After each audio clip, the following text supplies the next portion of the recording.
Hey everybody! Today I'm going to show you how to make these cute little dolls out of string and yarn. They look like twins!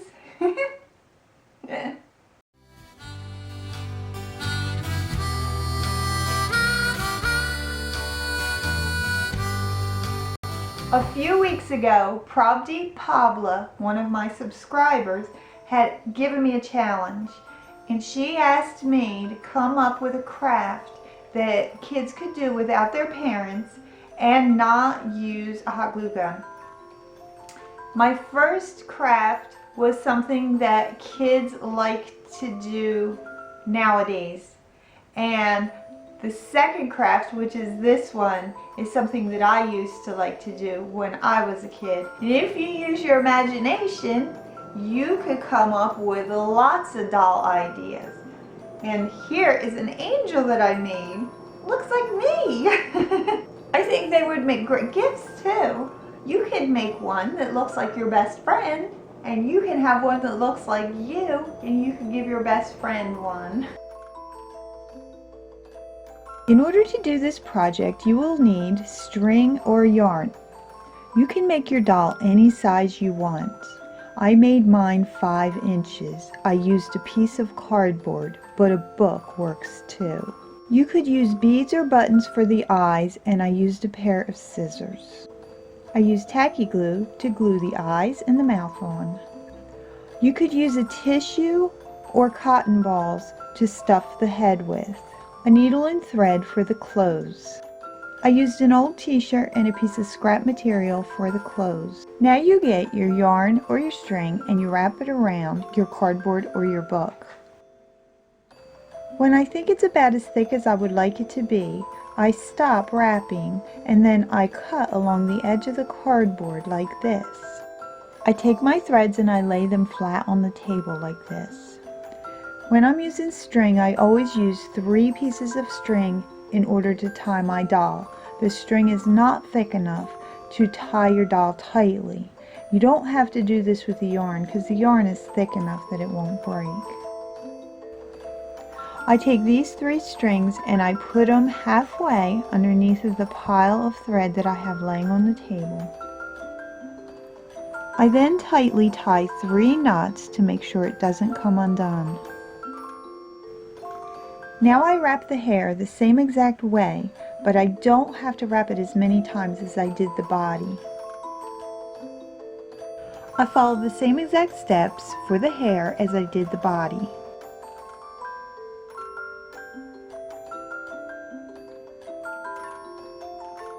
When I'm done with that, I lay the body string on top of the hair string. I tie the hair strings onto the body in the middle like this.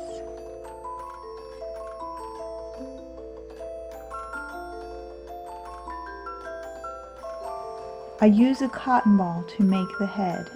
I cover the cotton ball by evenly spreading the strings around it.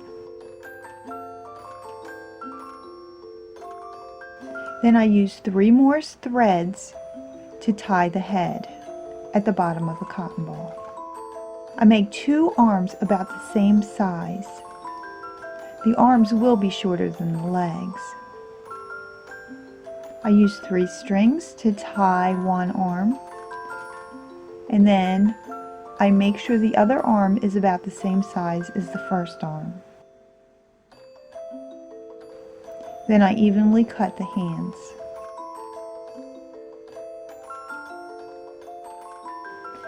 I'm going to need 3 more strands of 3 strings to make the rest of the doll.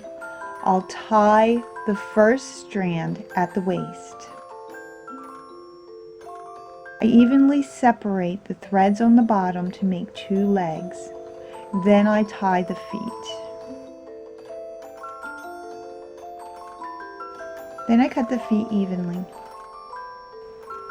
Let's make the clothes.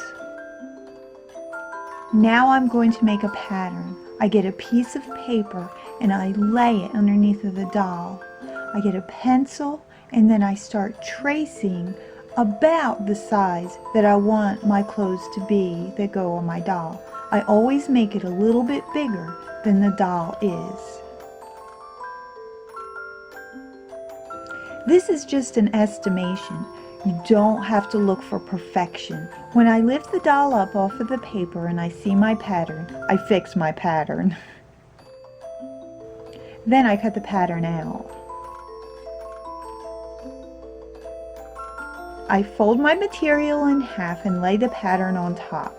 And then I cut 2 pieces of the material out at a time. I make sure that the outside part of the pattern is facing each other when I sew, like this. That way, when I turn my pants inside out after I'm done sewing, you will see the pattern. The part that I sew on my pants is the outside and the very inside. When I did my t-shirt, I put my pattern up against the folded part of the arm sleeve. This makes it so I don't have to sew the top of my shirt. Then all I have to do is cut the neckline. Sew under the arms and down the sides on both sides. Then I turn it inside out and put the outfit on my doll. Now it's time for a haircut. To make the mouth, I cut a small piece of string. I put a little bit of glue on the string and then I press it onto my doll. I get my beads. I put a dab of glue where I want my eyes and then press the beads onto the doll. Isn't she pretty? I wanted to give my dolls a hair bow. I cut a small strip of material. I pulled up a small section of the hair on top. I tied it in a knot and then trimmed the bow. Here are all 3 of the dolls I made. I made an Easy Me World Facebook page. I thought that it would be a great idea to share with you some of the crafts that I do in between my videos. And then maybe you could give me suggestions on the videos that you would like to see. I also would love for you to share with me some of the crafts that you make. I'm going to put a link to the new Facebook page down below, and if you're interested, stop on by. I'd love to see you. I hope you enjoyed watching me make these cute little dolls today. I'll see you next time. Bye!